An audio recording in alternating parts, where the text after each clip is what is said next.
এই যে আমি এটাতে ঝামেলা আছে। আল্লাহ তাআলা মুসা আলাইহিস সালামকে বললেন, মুসা তুমি যে বলছো তুমি জ্ঞানী, না তুমি জ্ঞানী না, তোমার চেয়ে বড় জ্ঞানী আছে। মুসা আলাইহিস সালাম বলে, তাই নাকি? আমার চেয়ে বড় জ্ঞানী কে? দুই নদীর মিলনস্থলে যাও, ওখানে আমার এক বান্দা আছে তোমার চেয়েও জ্ঞানী। উনি গেলেন, যে দেখে সুরঙ্গ, ঢুকে দেখে চাদর গায়ে দিয়ে এক লোক শুয়ে আছে। সালাম দিলেন, আসসালামু আলাইকুম। ওই লোক চাদর আর সরায় না, ভিতর থেকে বলতেছে, ওয়ালাইকুম আসসালাম। তুমি কে? আমি মুসা। বনি ইসরায়েলের মুসা? হ্যাঁ। কেন এসেছো?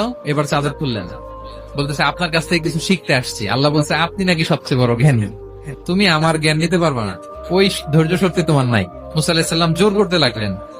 অবশেষে খিদির আলাইহিস সালাম রাজি হলেন। বললেন, শর্ত হচ্ছে আমি যাই করি আর না করি আমাকে কোনো প্রশ্ন করা যাবে না। সফর শুরু হলো। সামনে নদী, এক লোক তাদের নৌকা দিয়ে নদী পার করাই দিল।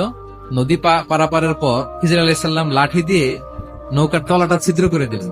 মুসা আলাইহিস সালাম বললেন, এটা আপনি কি করলেন? খিজির আলাইহিস সালাম বলছে, এই